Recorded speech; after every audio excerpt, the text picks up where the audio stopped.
I'm delighted to welcome you to PRiSM Future Music 2021. This evening is a special occasion because we are welcoming Memo Akten to give the 5th Michael Kennedy International Research Lecture at the RNCM. Professor Emily Howard will tell us more about Memo Akten in a few minutes. I want to tell you a little bit about Michael Kennedy.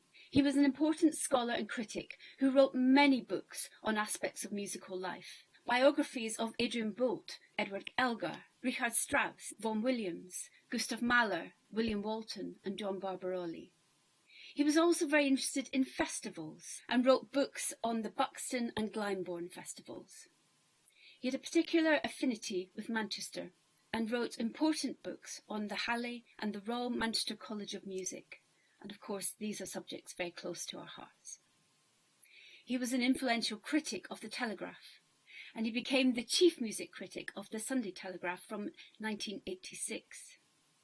I attended his memorial concert at the RNCM, and it was a very moving occasion. I was struck by the way that so many of our biggest names in music had given up their time to come and sing and perform to remember Michael Kennedy. It showed me really how important it is to bring musicians of different sorts with different expertise and how we all have something to contribute. Those musicians, performers, really knew the value of Michael Kennedy's work. He had a long association with the college and was on the board of governors from 1971 to 2006. He received numerous honours on a national level, such as an OBE and a CBE. I'm really delighted this evening to welcome Dr. Joyce Kennedy, Michael Kennedy's widow, who is in the audience with us. She is one of the RNCM's chief supporters and attends our concerts over many years, in person and now, of course, online. It's a real privilege that she is with us this evening. I'd like to hand over to Professor Emily Howard, Director of PRiSM. I'm Emily Howard. I'm the Director of PRiSM here at RNCM. Future Music is our annual event at PRiSM, and it's been wonderful this year to showcase the Machine Learning for Music Working Group and first edition of their unsupervised series, and also Dawn on the morning after the storm, a collaboration between composer and doctoral researcher Zakia Leeming and Isserik. I'm really pleased to be welcoming Memo Akten. He's our first PRiSM scientist in residence. We are proud to present a world premiere of his new PRiSM commission, The Awesome Machinery of Nature. So this work is the latest in Memo's series of Simple Harmonic Motion. He's investigating the emergence of complex behaviour from very simple rules. And it's been a delight to work with him. What's been wonderful about this commission and working with Memo is that Memo's shared his ideas with us throughout the year, and we've discussed them as he developed, and we have contributed ideas, commented on the look and the sound of this piece as it came along, and it's been a thrilling adventure, actually. So after the lecture and the world premiere, Sam Salem, our PRiSM lecturer in composition, will be chatting with Memo in a Q&A. So now over to Memo. He's going to present the Michael Kennedy International Research Lecture. Right, hello, good morning, good afternoon, good evening, wherever in the world you are. It is the month of June, the year 2021 AD, the second year of the global pandemic of COVID-19. And as we have all done, I'm sure, countless times this past year, I'm staring at and speaking to a screen in the hopes that there are humans at the other end of these cables and electrons and photons and radio waves that are carrying my message. My name is Memo Akten, and I'm very honored to be presenting this year's Michael Kennedy International Research Lecture, which I will do so under the title of Waves and Gods. I will talk today mostly about my recent work and research spanning just the last few years, covering topics such as artificial intelligence, perception, cognition, and related computational models and artistic exploits. But before I dive into that, I'd like to spend a couple of minutes giving a very brief overview of where I come from and what I've been up to before that. So I'm an artist working with emerging technologies, particularly software, algorithms, and computation to create moving images, sounds, experimental films, large-scale responsive installations, and performances. And what I do from a practical point of view, my craft, so to speak, is that I write software. I program. Every bit of work, everything that you're seeing here is ultimately a piece of custom software written to do specifically that particular task, that project. And this is a selection of camera-friendly work, let's say, dating back about 10, 15 years. And one of the constantly reappearing themes of research that I'm very interested in, and always have been very interested in, is exploring interactive, real-time computational systems to enhance artistic creative expression. Here, the emphasis is on real-time and interactive. In other words, systems that enable a person to expressively create, manipulate, and perform images and sounds in a real-time expressive manner, analogous to playing a musical instrument, where there's a real-time immediate feedback loop between the person and the system. To musicians, this might sound very obvious, but I'm primarily a visual artist, and while this is a very active area of research in the digital visual arts, it's not the dominant paradigm. Unfortunately, tools like Photoshop or 3D Studio Max, as powerful as they are not real-time expressive performance systems, whereas drawing or painting or dancing, for example, are. So some of these projects that you're seeing right now, these fall into the field known as expanded animation, breaking away from a 2D screen, exploring ways of augmenting and hacking physical space. This is another area of my research. In 2011, I set up a studio called Marshmallow Laser Feast, MLF for short, and some of these projects that you're seeing right now are projects that I ran while at MLF. But I left MLF in 2014 to pursue different goals. I ended up doing a PhD in AI, artificial intelligence, specifically in machine learning and expressive human-machine interaction. What you're seeing right now is a performance from 2016, for example. And today I'll cover some of the very high-level motivations that I have, not really the technical work that I was doing within my PhD, but the high-level motivations which somehow oscillates around interrogating the nature of reality itself and thinking about how we make meaning as we navigate this incredibly complex world and how we construct this thing in our heads that we call reality.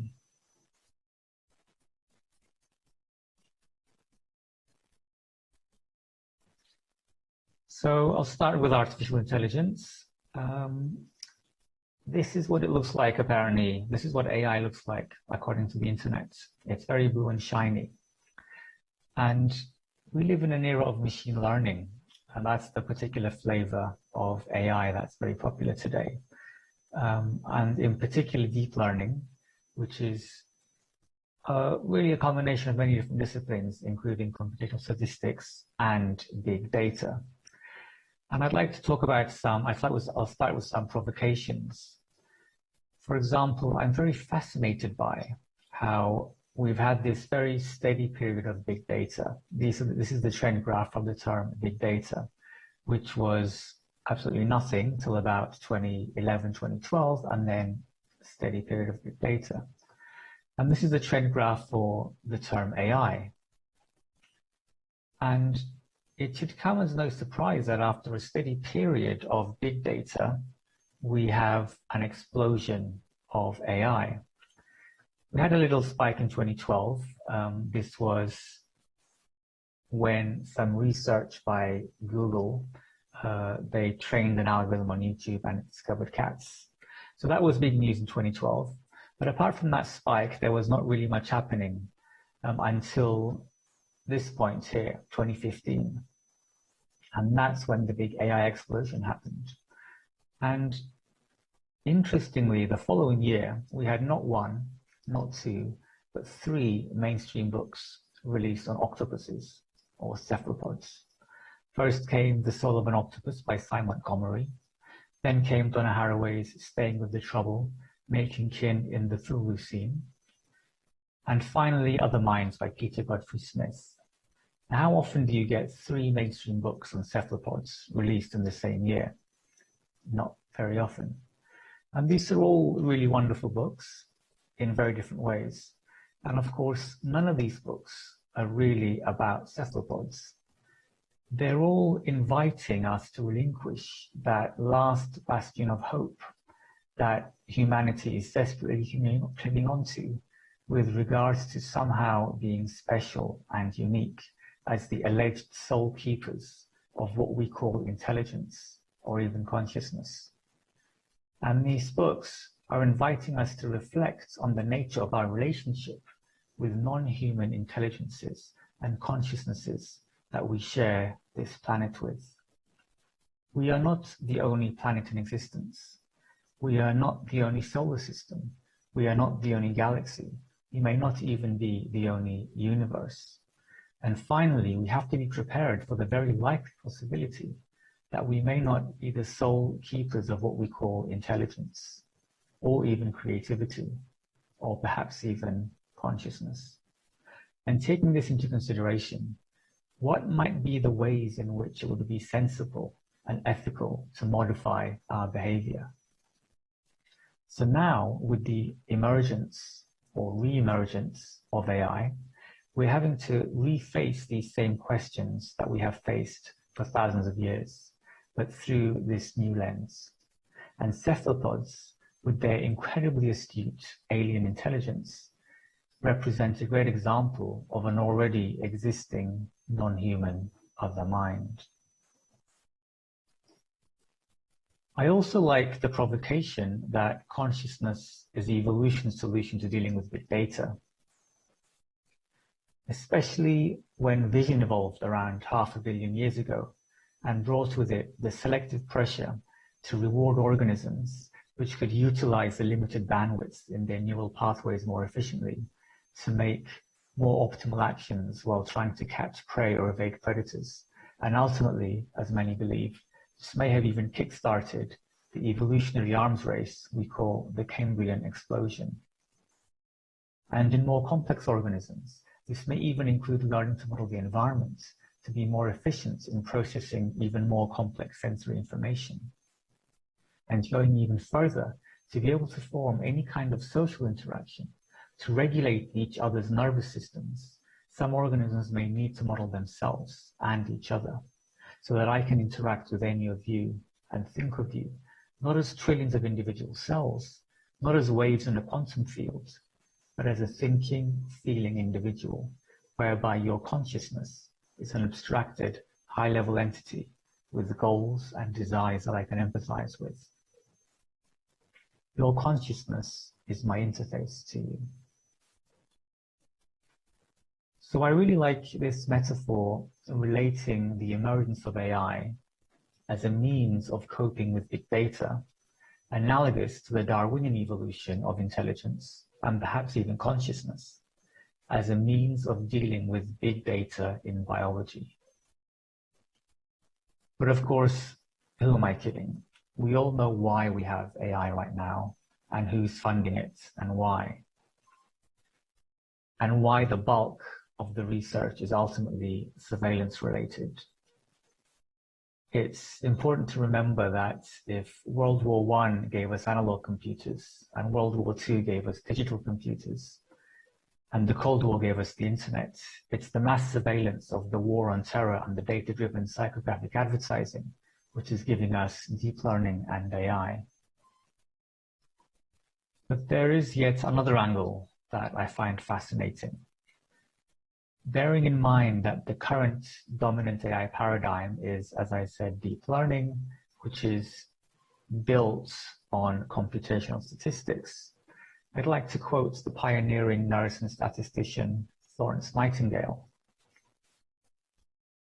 To understand God's thoughts, we must study statistics, for these are the measures of his purpose. There are fascinating parallels between the current rise of AI and mass surveillance and the ultimate panopticon that is religion, the all-seeing eye of God. I find it fascinating the correlations, historic and current, between societies, modes of subsistence, the social structures, ethical frameworks, values, with the qualities and characteristics of their deities and belief systems and overseers. And I don't mean this with respect to the handful of dominant religions that we have today. I'm referring to the millions, if not billions, of deities, overseers, spirits, belief systems that humanity has had throughout its history. These overseers have always co-evolved to match the needs of their host society and culture.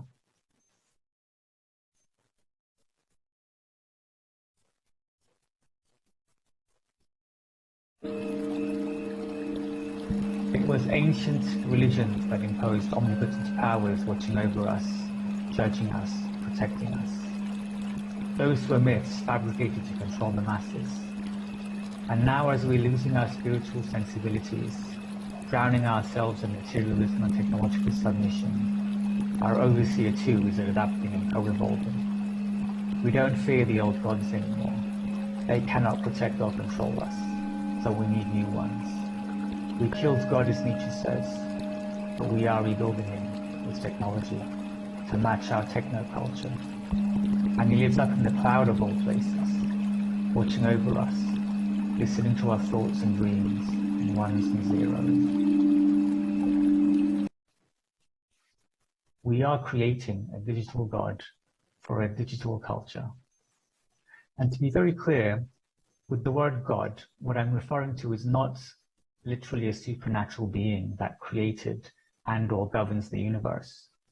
I'm referring to the role that the concept of God and religion has traditionally and historically played in holding societies together, often at some significant cost to others, to provide ethical frameworks, security, discipline, power, purpose, meaning, ritual, truth, sacrifice, and salvation. And I'd like to mention a passage from Ursula Franklin, the mathematician, physicist, feminist, social activist. But I'm not going to read it. I will let her deliver it. While we should not forget in any way that these prescriptive technologies were exceedingly effective and are exceedingly effective and efficient, they come with an enormous social mortgage. And that mortgage is that we live in a culture of compliance, that we are on and on through these conditioned to accept orthodoxy as normal, that there's only one way of doing it.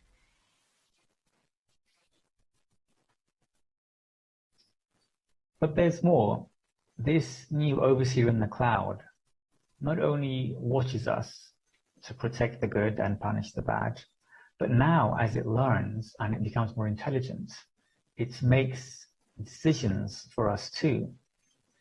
We had already started offloading our memory and cognition to external devices tens of thousands of years ago, with etchings in stone or wood, pieces of paper, even personal computers. But it used to be we either owned, or at least we were somehow physically connected to these devices that we offloaded our memory or thinking to. But now we no longer do the thinking on our own devices. The thinking is done in the cloud, on the overseer's servers. Using these so-called cognitive APIs, we query the cloud with a question.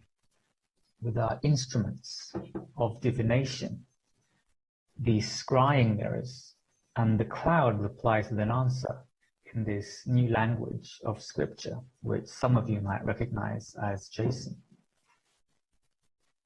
But it doesn't even end there. The churches of the old gods had taken it upon themselves to not only be the bastions of morality, of right and wrong, but also the purveyors of art and culture. They were the inspirers, the storytellers and history makers, the commissioners and the funders. And now the churches of our new overseers are moving into that space too. So inspired by all of this, in 2014, I wrote a poem. It's a collaboration with Google.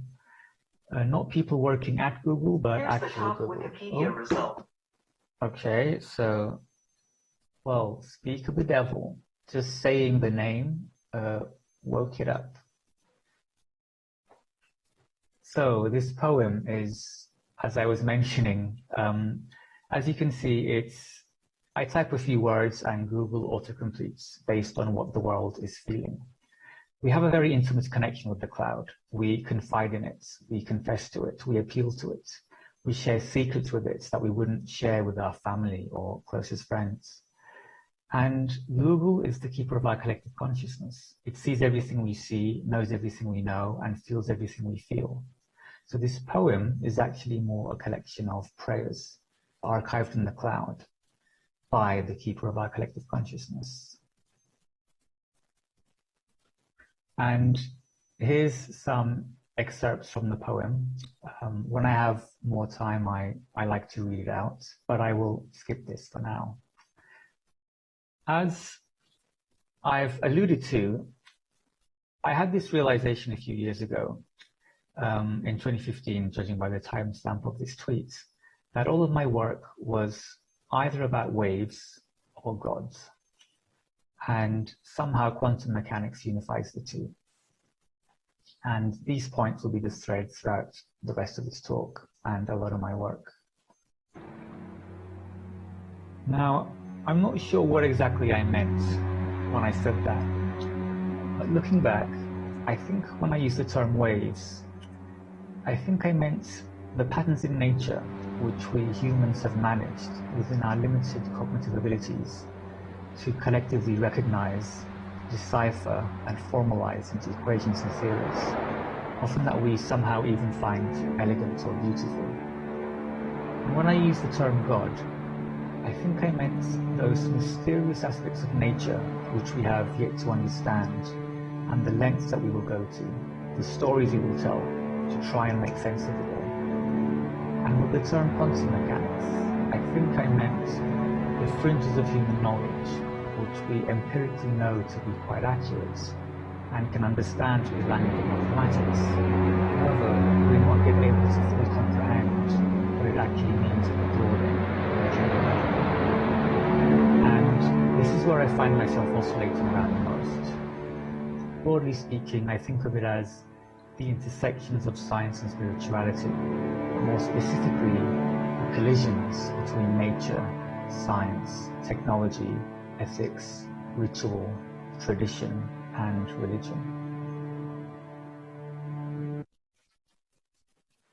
So that was a wave. I'm sure you all are quite familiar with it. This is also a wave, a different kind of wave. And I'll be very impressed if anybody can guess what this wave represents. I can say that it is a sound wave. It is a sound wave in the time domain.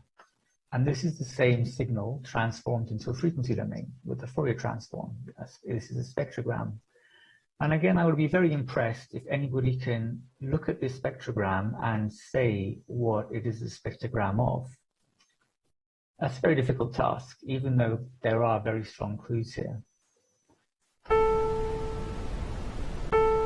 But if I play it, it becomes very clear.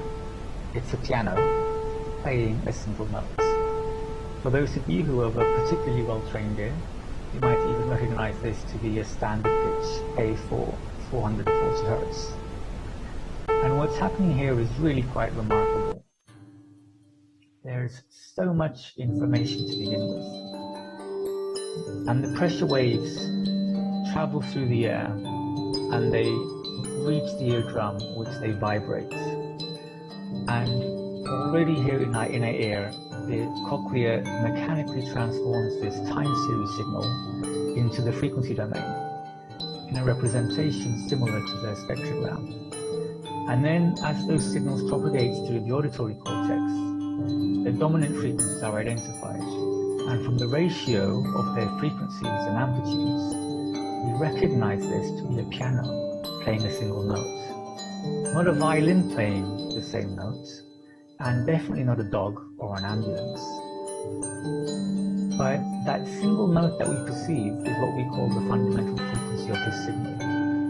And the conscious you is unaware of all of this. All of that complex information is filtered, reduced, and all that you know is that this is a piano playing a note. And this is essentially what I'm really interested in. Understanding how do we take what may initially look like random noise, but actually turns out has some kind of structure.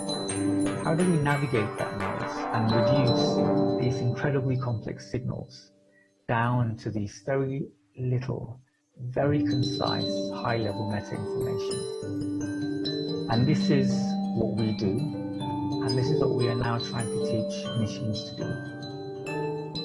And I'm interested in what are the mechanisms that allow this to happen, not just in computers, but also in humans too, and what are the wider implications and side effects of these mechanisms.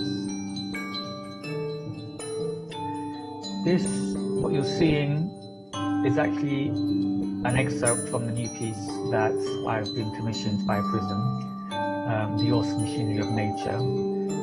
This particular section, because there's multiple sections, which you will see later on today, is an ongoing, it's a continuation of an ongoing series of work that I started in 2011 called Simple Harmonic Motion. And I've made many different incarnations over the years, kind of straightforward, simple abstract projection, very large scale immersive projection. I did a very large installation with 80 robotic spotlights. So every version is driven by the same core motivations, but has very different implementation, very different tunings, very different timings, and also very different kind of high-level conceptual motivations as well. This is from an installation in 2014 at Salem Palace. And the basic premise here is that in the whole series, this is common now, you look at it and you see a lot of moving parts.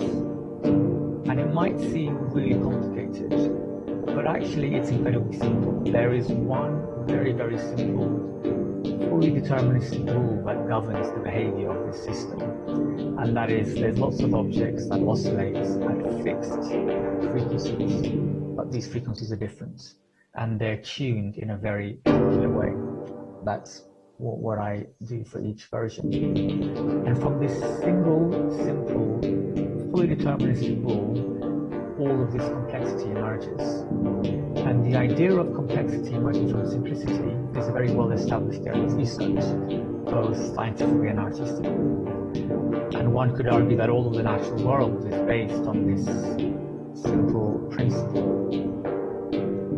But a key part of this work is that when you look at it for long enough, you start to see beyond the complexity, and you start recognizing patterns.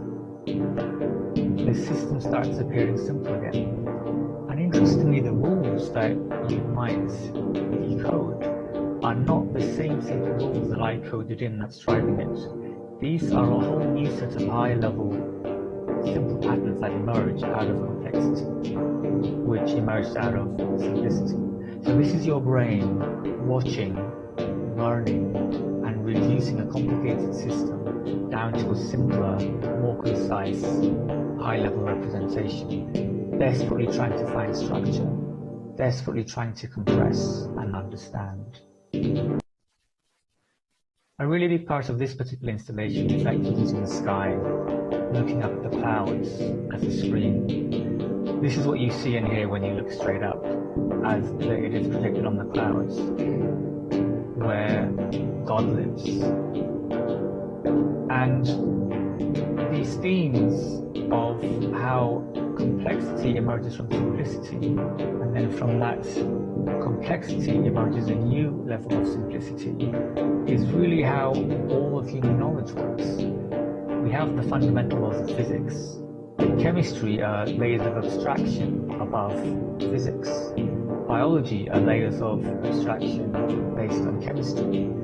Neuroscience is layers of abstraction on biology, and so on and so forth with psychology, sociology, anthropology, etc. And in 2015, I was commissioned to do a live performance with 16 drummers at the Royal Northern College of Music. I was commissioned by Future Everything rather, sorry. And I performed it there in 2015. And I'll play a short excerpt of this piece. For example, this particular performance, while it is inspired by the same core principles of the Simple Harmonic Motion series, it also has some other very key inspirations. I was very much inspired by the tensions between human and machine, the tensions between science, technology, capitalism, tradition, culture, ethics, and religion. One of the key inspirations was the quote coined by John Culkin and popularized by Marshall McLuhan: "We become what we behold, we shape our tools, and thereafter our tools shape us." So inspired by that, it was very important that the human performers here are controlled by a central computer. Each performer has in-ear monitors, and they receive cues when to step forward and become active, and when to hit, etc., and when to step back and become inactive. And they do the best they can to act out these commands. And the performers, they don't really know about the overall performance. Each performer is just doing their own thing. They're just operating at their own frequency, operating in their own world.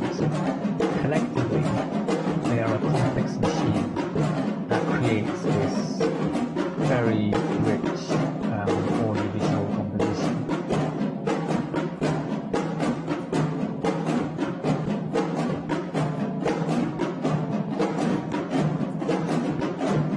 And they're constantly drifting in and out of sync. And at times, it can become quite uncomfortable. I also want to capture the notion that technology is not something that's external to us. It is an extension of our body. It is an extension of our reach.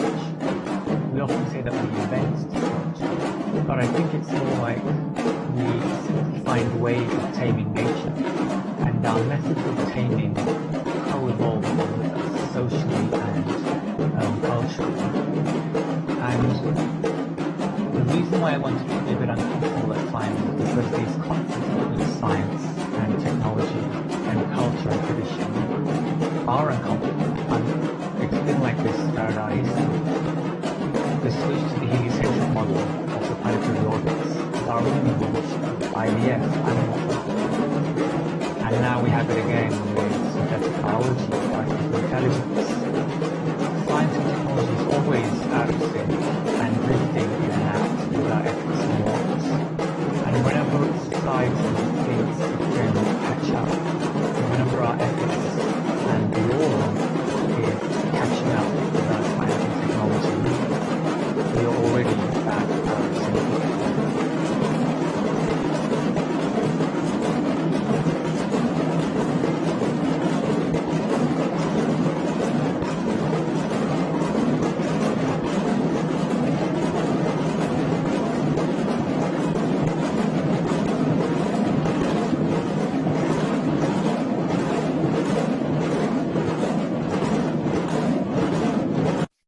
The Awesome Machinery of Nature was commissioned by PRiSM and is next in this series, and hopefully you will see it very shortly, and I will talk about it a bit more after the after the premiere. I won't talk much about it now, but it's basically based on a lot of these same principles and inspirations. And what I'm about to talk about next is also some of the themes and high-level motivations that kind of go into the work.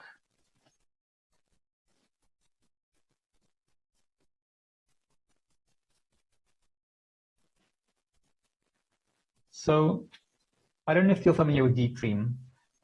For a very brief moment in 2015, the internet was kind of drowning in Deep Dream, and most people hate it by now, but I really love it. I really, really love Deep Dream, but it's not the aesthetics that I love, but it's the poetry of what's happening inside the algorithm. So this is an artificial neural network that has been trained to recognize images, and it's now presented with a new image that it doesn't recognize, for example, my face. And what the Deep Dream algorithm is it's an algorithm which runs this image classification network backwards to generate new image, to amplify the neural activation patterns triggered by what it thinks it recognizes in me. What this means is, it means it modifies the image in such a way as to maximize what it thinks it sees in the image. So this is kind of analogous to looking at a cloud and thinking that you see a rabbit, and then drawing the rabbits that you think you see. So this in itself, I find already quite interesting, metaphorically speaking. But there's a lot more to Deep Dream that I find very fascinating. People look at these images and say, oh, look, it's a puppy slug, or it's a bird lizard, or a reptile skin. But actually, there's no such thing as a puppy slug or a bird lizard. This is just noise with a particular distribution, such that when you look at it, you can't help but project what you know onto it. There are certain patterns in the original image that cause corresponding neurons in the artificial neural network to fire weakly, and the Deep Dream algorithm amplifies those activations by modifying the image in a particular way. And then we look at these resulting images, and activity in our brain registers those same features amplified by the Deep Dream algorithm, whether it be puppy-like features or slug-like features. And then we complete that recognition process by projecting those meanings back onto the image. So this is an entanglement, a duet of a quest for meaning making between an artificial and a biological neural network. And this is a lot of what my work is exploring right now, using machines that learn to reflect on how we make sense of the world, and using machine bias to reflect on our own self-affirming cognitive biases. Because you can put this into an artificial neural network, pure random white noise, and it goes on a long journey through multiple dimensions and transformations in space and time, because quite literally that is what a deep neural network is, to produce this, a more structured noise with a more particular distribution. And we are machines that yearn structure. It's who we are and what we've always done. We look for patterns and we find them, and we project what we know onto them. We invent stories and we believe them. It's how we deal with uncertainty and how we connect with each other. We invent rituals, which are algorithms for the body and mind that transform our mental and emotional states to otherwise unattainable modes of being. We see things not as they are, but as we are. Everything that you see or read or hear, even these sentences that I'm saying right now, you're trying to make sense of by relating to your own past experiences, filtered by your prior beliefs and knowledge. And actually, I have no idea what any of what I'm saying means to any of you. It's impossible for me to see the world through your eyes and feel what you feel without having read everything you've read, seen everything you've seen, lived everything you've lived. Empathy and compassion is harder than we might think, and that makes it all the more valuable and crucial. The images you're seeing right now are from a series of work called Learning to See.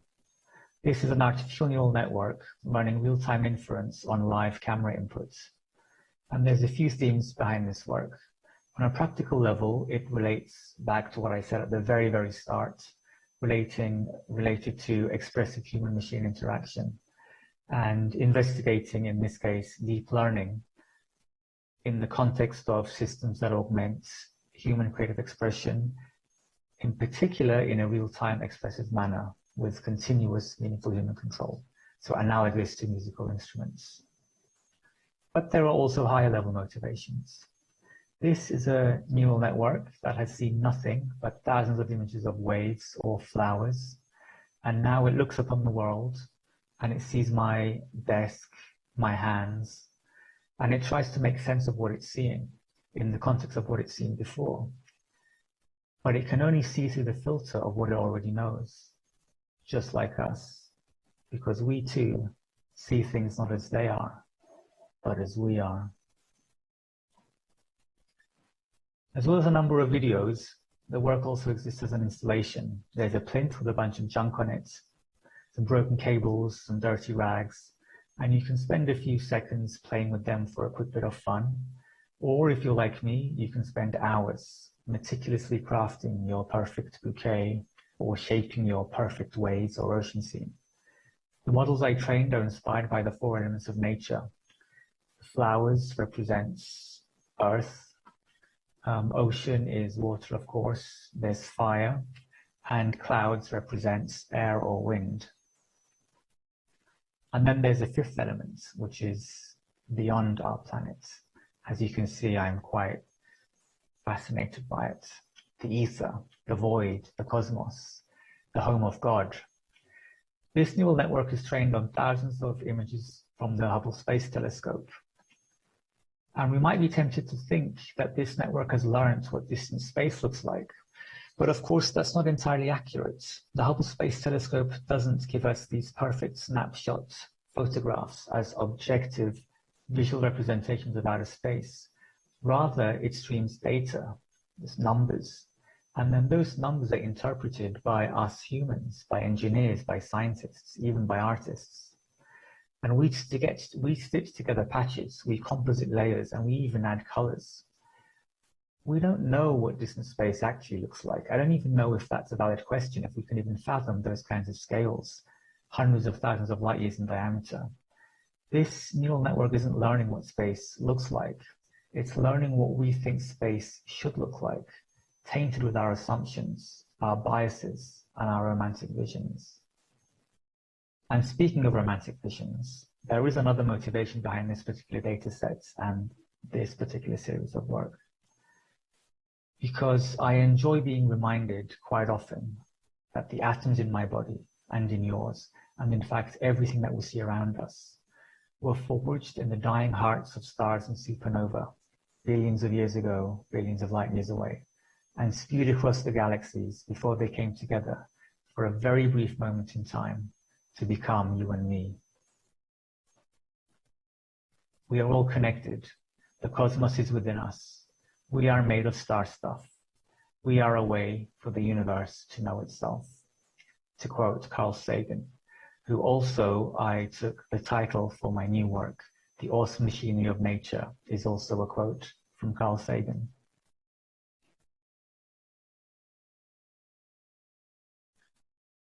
And this is the last work that I'd like to talk about today. Deep Meditations, some of the series I started in 2018. And this work also tries to combine a lot of everything that I've said so far with an additional, again, starting point question. What does love look like? What does faith look like? Or ritual, worship? What does God look like? And these are very abstract, objective concepts that don't have clearly defined, objective visual representations. So how would one approach trying to teach an AI about these subjects?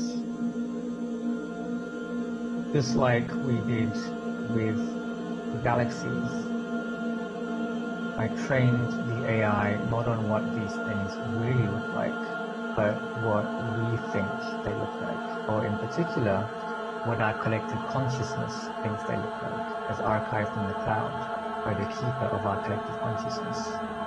In other words, I scraped hundreds of thousands of images from the photo sharing website Flickr, tagged with these words, with love, rituals, faith, etc. And the sound is generated by another neural network trained on hours of religious and spiritual chants and prayers and rituals from around the world, which I scraped from YouTube. So we're not training AI on what love or faith really is. We're training AI on what a particular corner of the internet thinks love or faith or ritual looks or sounds like. And the result is it's that installation. The content is, it's actually a 60-minute film. It's a very abstract, a very slow, a very meditative, meticulously crafted journey. I say meticulously crafted journey because typically these so-called latent explorations, or these explorations of latent space of these neural networks, are kind of random. At least it was, especially when I was making this work in 2018. And again, a part of my research was, how can I meaningfully control these neural networks? How can I get it to produce not random results, but how can I get it to produce something that I wanted to produce? And in this particular case, I wanted to make a film. So this is a 1-hour, very abstract narrative film. And the images you're seeing are not the images that I downloaded, but these are the images that are generated by a neural network that is trained on hundreds of thousands of images that don't belong to one particular category. They're not images of faces or images of cats or images of dogs, which is what typically happens when working with deep neural networks. But it's hundreds of thousands of very, very different assorted things. So as a result, the network just melts everything together. Ultimately, this film is a meditation on life, on nature, on the universe and our relationship and our subjective experience of it. In fact, the full title of the work is Deep Meditations, a brief history of almost everything in 60 minutes.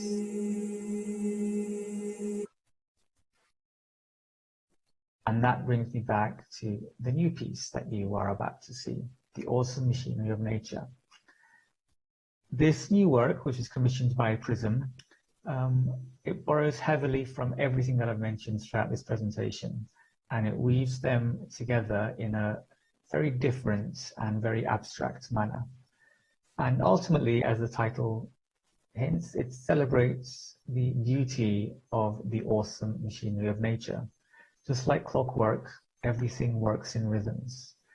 Everything operates in their own very simple rules, from subatomic particles to very complex ecosystems, to the interconnectedness of all living and non-living things across many scales of space and time, to entire clusters of galaxies. Everything operates on different time scales, sometimes oblivious to these other time scales that exist. But actually, it would be incorrect to say that it's oblivious, because everything is connected. We are all connected. And it's the interactions of these agents or entities that gives rise to the incredible world that we see around us. So I hope you enjoy it, and I'll see you for the Q&A shortly afterwards. Thank you for listening.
thank you, Memo. It's been amazing to hear you speak about your work and also to hear that world premiere of The Awesome Machinery of Nature, commissioned by PRiSM.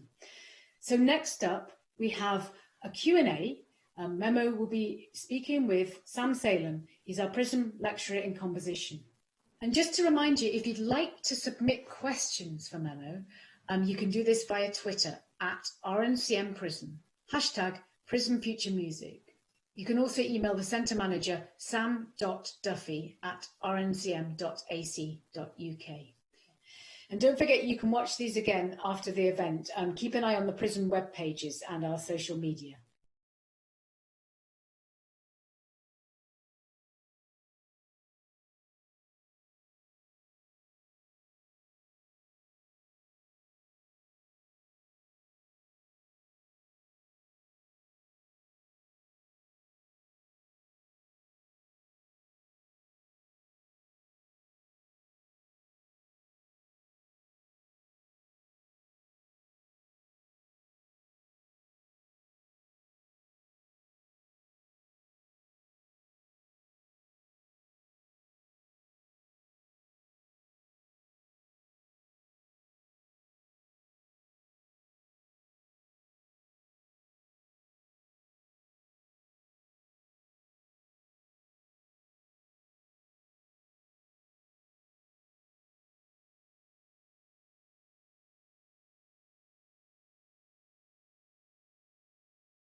Hi, good evening, everyone. My name's Sam Salem. I'm PRiSM Lecturer in Composition at the RNCM, and it's my great pleasure, huge pleasure, to be here this evening with Memo Akten, who's PRiSM Artist in Residence for this year's Future Music Festival.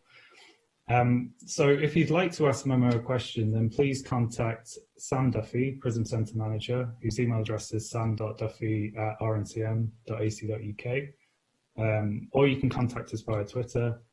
So at RNCM PRiSM using the hashtag PrismFutureMusic, or third option, if you leave a question in the YouTube chat, Sam will convey it over to us at some point during our conversation. So Memo, it's great to see you as ever. It's a real pleasure to be here with you tonight. And I just wanted to start by congratulating you on a deeply thought-provoking presentation, which which I enjoyed tremendously, and also to thank you and congratulate you for your beautiful and actually profound new work, I would say, The Awesome Machinery of Nature. I found it very moving, and I'm really looking forward to hearing more from you about that project. So I feel very lucky and grateful to have the opportunity to pester you tonight.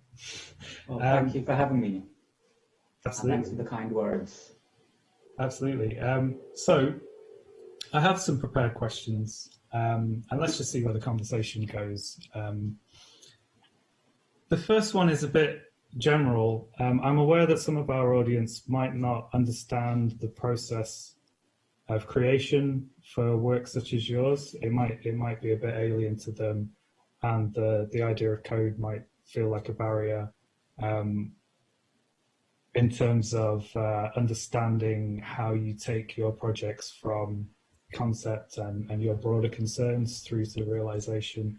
So I wondered if we could start with just perhaps if you could offer a description of your process of creation, what your kind of tools look like, what your workspace is like, how you go about creating these fantastic worlds, really, that you invite us to inhabit.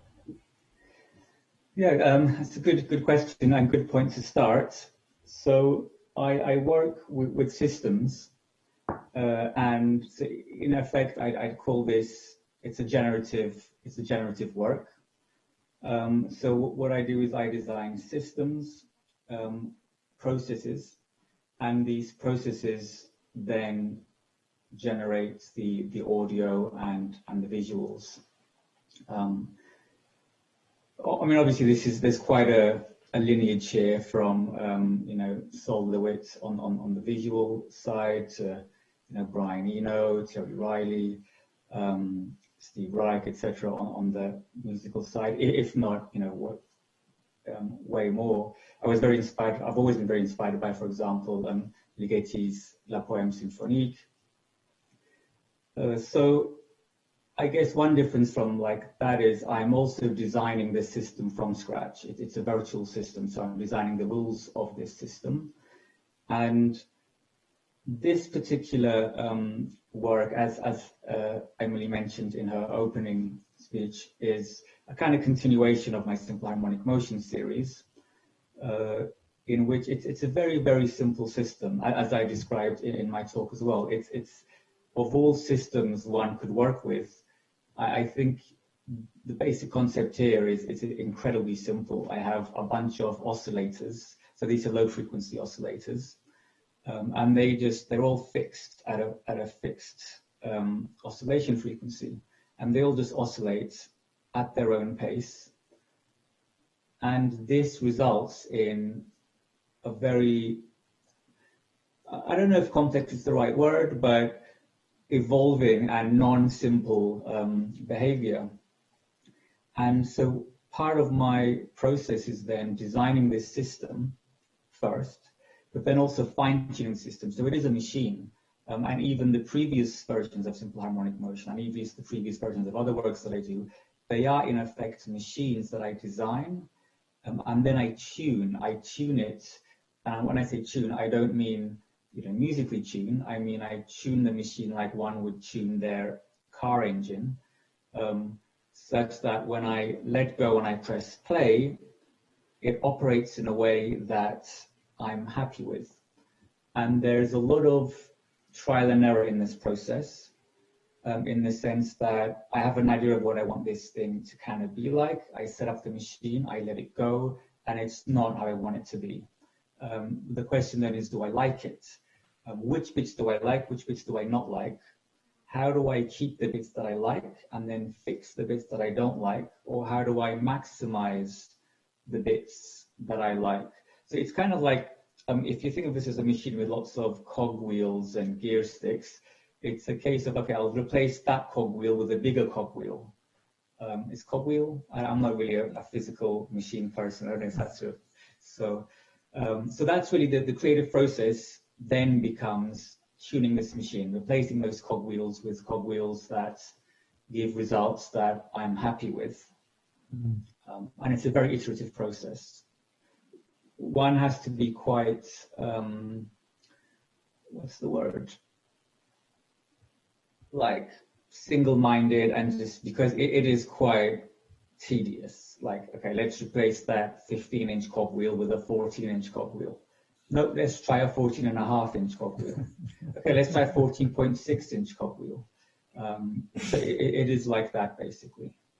I really relate to I relate to everything that you're saying. I think that idea of iteration is really important. It's not to say that the working is without moments of inspiration, but it is a territory that you're navigating, and really that answers. I had a sub question, which was how if you have an outcome in mind, which you clearly do, but I mean in terms of the moment by moment motion and the sounding result, it sounds like you have a kind of vision, but you're iterating until you hit something that fulfills your goals at the start of the project. Is that kind of broadly correct?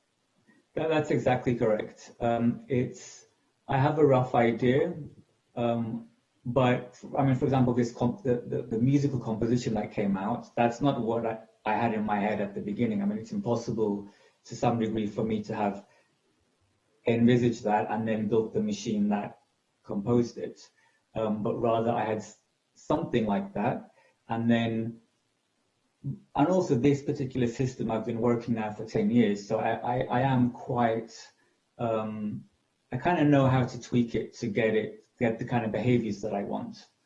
But for example, one thing with that, so there's one underlying system that drives both the movement of the machine, the visuals, and the sound. So it's the same system.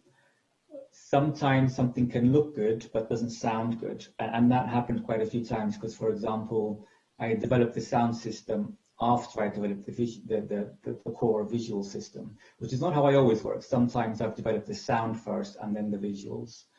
But in this case, I tuned the machine in such a way that I was happy with how it looked. And while I was watching it, in my head, I was singing how it would sound like, you know, dum, bum, bum, bum, bum, etc. But then when I actually wrote the sound part, I realized I didn't really like how the timing of the sounds worked. Because in my head, when I was singing, when I was watching it, you know, maybe there was like up to 200-300 milliseconds inaccuracies in my head when I'm watching the visuals. Whereas when I code it, it's obviously very precise. And then I realized I don't actually like the timings of the sound. So then I had to go back and retweak those numbers, which would affect the visuals as well as the sounds. That's really interesting, and it leads quite well into the next question that I wanted to ask you, Memo. As you were talking about this underlying engine that kind of drives the motion, both visual and musical. So, in an article of yours, I was reading titled "Machines That Learn: What Can They Learn? What Will They Learn?" You bring you quote what you call the Lovelace objection. So Ada Lovelace's early critique of the analytical engine, which was for viewers who might not know, a prototypical analog computer. So Lovelace wrote that the analytical engine has no pretensions whatever to originate anything. It can do whatever we know how to order it to perform. So in your article, you're talking about this in the context of deep learning and machine learning, and creativity and intelligence being kind of fuzzy concepts that we haven't quite defined, and a set of goals that keep moving. But watching your presentation, something that you said really intrigued me, which is that you talk about complexity emerging from simplicity, which is something that I'm familiar with. But then you talk about the next step of the viewer's kind of cognitive apparatus, reducing that complexity back to simplicity again, which I think is a really beautiful idea. And yeah, it never occurred to me to think of it in that way. Now, these works, the awesome machinery of nature and the Simple Harmonic Motion series, in a way they're quite in contrast to your deep learning works, in my opinion, because with the deep learning pieces, they're magical, but we can't see the mechanism. Whereas in the Simple Harmonic Motion pieces and the awesome machinery of nature, you invite us in, we can see the mechanism. Like the mechanism's part of the piece, and it's a deterministic mechanism. So in Lovelace's words, the underlying engine, it has no pretensions whatever to originate anything. It does what you tell it to do. And yet, and this is maybe the question, it's a long runway to the question, but despite this determinism, something happens that's surprising and exciting, and it provokes contemplation. And it happens despite the fact that we can see the mechanism. And I don't know how to describe that, because we're not just talking about complexity, I don't think. There's something that emerges from this simple deterministic rule that you create that is, I wanted to ask essentially, how would you characterize that property? Is it fair that I've picked this point? Is it just complexity that I'm talking about? Is it something else? Is it meaning? Or is it something that's maybe harder to describe? You know, the sum result of this machine that you've made. That's a very good connection, actually, you've made. That in that, I work a lot with deep learning, which is the exact opposite. I mean, I'm just repeating what you said. I'm just kind of re-summarizing it. But in that, it's so, we call them like black boxes, because we have no idea. We have an input goes in, and then it goes on this massive journey of multiple dimensions and transformations, space and time, super high dimensional transformations, very, very nonlinear transformations, impossible for the human mind to comprehend what's happening throughout those, hundreds, maybe thousands of layers, often billions of parameters in these networks, and outcomes and outputs. It's very unpredictable. And on the other hand, we have Simple Harmonic Motion, which is, as I said, like one of the simplest systems that one can work with. Yet it still provides this, and that's why I love it. And after having spent 4 or 5 years working like knee-deep in deep learning, and I just completed my PhD, I'm fed up with that. And so now, for now, and so I went back to Simple Harmonic Motion. I think it is really interesting that such a simple system can produce surprising and pleasant results. One of my favorite moments in this particular Simple Harmonic Motion series work in Awesome Machine of Nature is when I do the close-ups, because I don't do close-ups in any of the other ones. When I do close-ups, you see, there are moments where you see what's happening. And I just want to remind the audience that every piano note that you hear is caused by, an entity, an animal or a virus or whatever, hitting the surface. So, and when I do close-ups, it looks like it's not synchronized. It looks like I just put a random shot in there, but it's not. It's still connected. It's still that exact same. It's correct in time. It's perfectly synchronized. And sometimes I watch the close-ups and I think, this looks like it's completely not related to the music. Like, this is just completely out of sync. And I can't even hear, like I see an explosion and I don't hear the notes for it because my ear is picking out other notes, but it is connected. And it's our mind is desperately trying to make sense of all of this. I'm going to use the word complex. What I mean is rich. I'll say rich information. It's a 64 notes polyphony piece, and the ear is just trying to pick out its own things. So there's a compression going on, and this is a very lossy compression.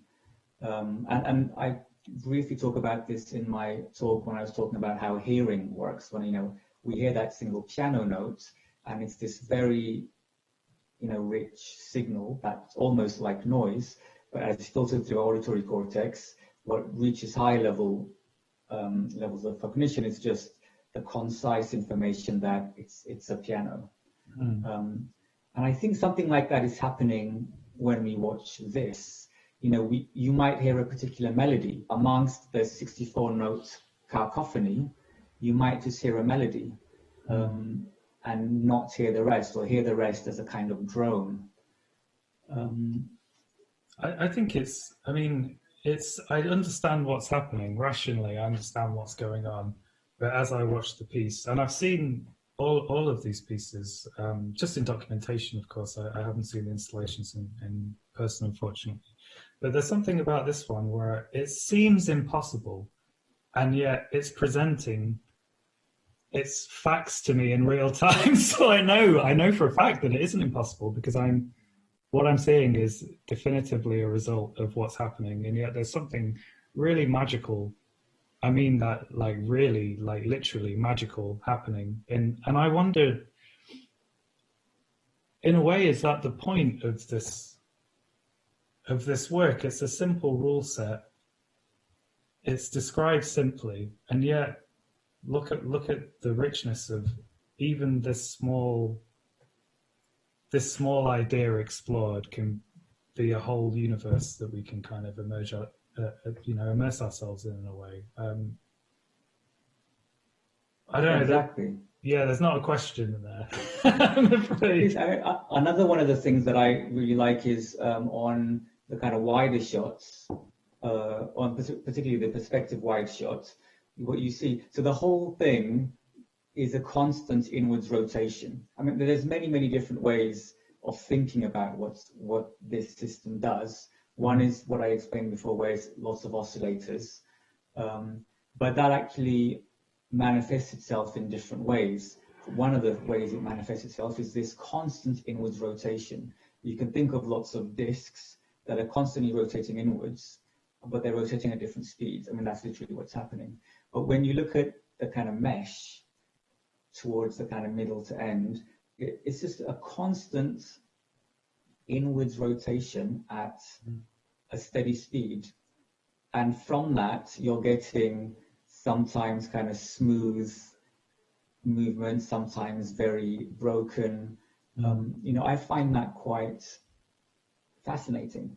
And one thing I just want to comment on what you just said. I was showing an early version, like another one of version. Like the early versions are very, very different aesthetically and conceptually as well, in that they're very abstract. In fact, the first part of this, what you just watched, the first 1.5 minutes, is more like what the previous versions look like. So just 2D dots, lines. That's the more typical way I used to show it. And I was showing it somewhere at Ars Electronica, actually, and I went in, and the host, as in the person who was looking after my piece, basically, when he found out I was the artist, he was really, oh my God, I love this, etc., etc. Turns out he was a molecular biologist. He was studying molecular biology. And he said, I look at this, and I said, this is the cell, isn't it? It's about molecular biology. It's because I look at this and I see a cell. And I was like, well, it's not specifically about a cell, but it is exactly about that concept. So what he said really sums it up for me. He said, I look at this, I see a cell. You study the cell, and we think that life is super complex, but actually when you break it down, it's just chemical reactions, and we have this happens and that responds to that change in a gradient in some chemical balance, and then that does that. And often they don't really care about the big picture. They just respond to these chemical fluctuations. But then overall, you have a cell that functions, and then you have a collection of cells, and you have an organism. And I thought, that's exactly it. That it's these independent rules that are often independent of one another, but it's the interaction of all these agents that creates the complexity that we see around us. Yeah, that's very beautiful. And we talk in our meetings up to this point, I think we've talked about legibility at points, and that's what I really love about this series, how legible it is, and despite its legibility, it loses no magic. And I really admire that, because my work is the opposite. It's all hidden behind layers, of noise, and I think the fact that you can do that is really quite something. I have a couple of questions actually from viewers, so maybe we'll pick some of those up now. Okay. So the first is from Zakia Leeming, who asks, your talk touched on the notion of human intelligence versus other types of intelligence, non-human organic species and AI. What do you think we have yet to explore in the integration of these intelligences in art? Well, that's a good question. I think it's quite an exciting time, both in the artistic study and the scientific study of intelligence, in that the rise of AI has re-sparked these conversations, which have been around, for probably millennia, but now they're coming a bit more to the forefront. Like I mentioned, with 3 books on cephalopods all of a sudden in 1 year, and now the wood wide web, like the mycelium or the fungus networks, the fungus intelligence. This has been talked about, forever, but now it's becoming a lot more. It's kind of bubbling up to the top. It's not a topic that I would say I'm very knowledgeable on. I'm looking forward to following what the research that people are doing, and to think about other kinds of intelligences, and how we can even ask that question and how we can even study it. I don't know, but I'm excited by what's to come, both artistically and scientifically. Great, thanks for that, Memo. I have another question from the audience. This time, Vicky Clark asks, so your use and application of technology uncovers the beauty and patterns in nature and laws of the universe. Do you find technology itself beautiful or a separate entity from nature? This is an interesting question. So I can safely say that, unfortunately, I have a hard time seeing anything human-made as comparable in how it affects me. So beauty is maybe a difficult word, as what I see that's not human-made. I'm on the Mediterranean coast right now, and when I see the mountains opposite me, they make me feel something that no human-made structure, no matter how big, makes me feel. I know this is different for different people. I know a lot of people feel, what's called the technological sublime. I don't know why that is in me, but I just don't get that kind of feeling. And this includes, I'm sad to say, even art. Actually, music has a special place. Music really has the capacity to move me the same way that, mountains move me. So that's, I would say, one part of the question. The other part, technology being separate from nature, I think of technology as a way that humans have discovered. I think I mentioned this in my talk, a way of harnessing the power of nature. Really, technology is just a way that we have discovered to harness the power of nature. Speaking of an engine, an internal combustion engine is just an explosion with walls around it. We've figured out a way to put an explosion in a pipe so that when an explosion happens, it pushes a piston. So this is all of technology, is really that, ways that humans have discovered to harness the power of nature. So in that way, it's not separate, so to speak. And on the technological front, one thing that I've always found very notable about your practice, and this is going right back to the processing days. So we're going back maybe a decade, I guess. A decade or so, yeah. Yeah, is your command of so many different not just tools, but actually ideas and forms of creativity. Maybe we could say actually forms of action. Often in tech blogs or articles, you know, we hear about this mythical full stack engineer who understands the whole system from the hardware through to the more abstract software. And I wonder if you're actually making the case for the full stack artist. You seem to, as a computational artist, you seem to understand the whole process. I mean, I know that you've contributed towards software libraries, you've written a lot of code, you've done a lot of thinking and writing and created a lot of artwork. And I just wanted to ask about whether that's a conscious, is that a conscious decision on your part? Is it that you don't see these things as separate activities? They're all just part of the puzzle of getting the thing made that you want to make. Full stack artist, that's an interesting one. So I mean, one area that I don't do is hardware. I don't do physical computing. Not that I'm not interested, I am, but I tried to get into that as well at some point. You know, I did the whole messing about with Arduinos and stuff. But then I reached the point where, okay, I can't. That's just too big of a world that for me to get into.